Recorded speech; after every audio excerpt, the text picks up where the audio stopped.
When you look at this Alabama spring game, though, I know how talented they are, and you can only garner so much from a spring game. I've sat here and espoused that till the cows came home. But when you look at the quarterback situation, looked a little wavering, and then you have a left tackle problem. I don't know, Matt. It's going to be an interesting year in Tuscaloosa. If they don't fix their quarterback problem, at 9-3 would be generous. So keep this in mind, okay? And I get it, okay? I've watched Alabama and Nick Saban for as long as he's been there. I watched Nick Saban win a national championship in Baton Rouge. He is the greatest college football coach ever, and he deserves every benefit of the doubt, as does Alabama typically. However, last year with Bryce Young, Alabama played 5 50-50 games, fellas. Yes, you could say about Alabama, hey, they're a field goal at the gun in Knoxville and a 2-point conversion in Baton Rouge away from being undefeated and back in the playoff. And you'd be right. You could also say they are a pass into the end zone against Texas A&M on the final play, a pass into the end zone against Ole Miss on the final play, and Bryce Young's Houdini act against Texas. in Austin to get away from that blitzing cornerback away from being 7-5. They played 5 50-50 games, y'all. And Bryce Young is the difference and the reason they were 10-2 and not 8-4, 7-5 a year ago. So, and I get it, he didn't play the A&M game, that was Milroe. But guys, I'm here to tell you, man, like everybody's dynasty eventually crumbles. And I'm not saying that's what's happening to Alabama. I'm not saying that they're there. What I'm saying is for the first time since Nick Saban has been there, I'm not giving them the benefit of the doubt. I need them to prove it.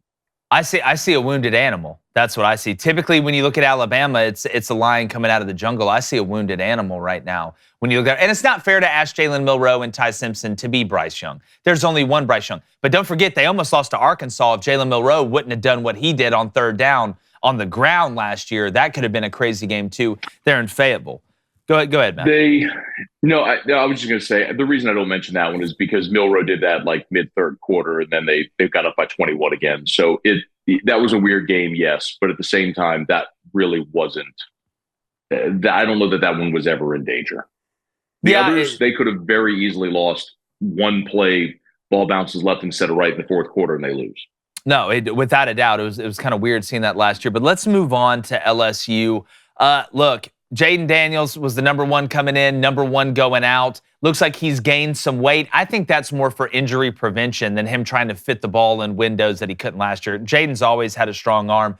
The biggest thing I wanted to see, and I thought the evolution of them last year as a team, and I think the offense kind of bled this a little bit into the defense, was when Jaden started taking advantage of the deep third of the field. Remember Brian Kelly last year? I think Jaden was at a point he had like 8 or 9 touchdowns with no interceptions, and Brian Kelly said that's great, but we're not getting a return on our investment because he's not taking any chances. I would love for him to take some chances, maybe have a couple interceptions, but we have a couple more big plays. Maybe he has 13, 14 touchdowns. Offensively, look, the Kyron Lacey kid's unbelievable. We could tell that. I call him Kylo Ren. But what did you take offensively from LSU and how they looked on Saturday?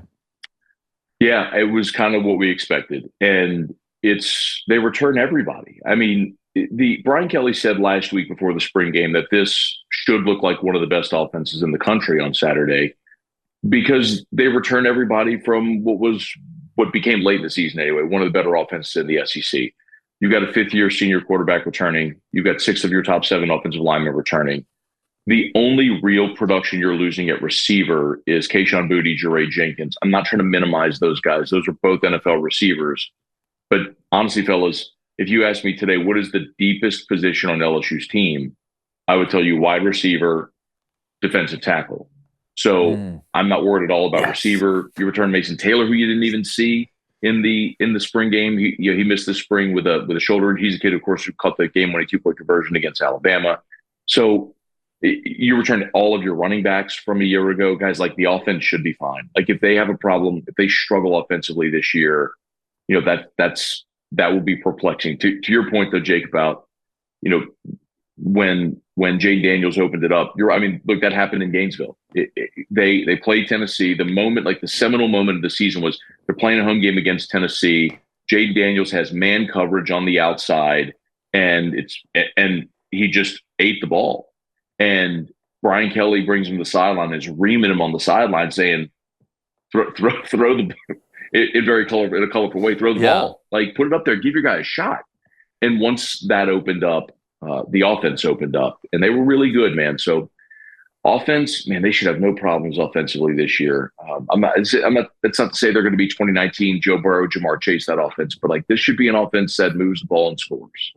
Hey, YouTube, appreciate you guys watching.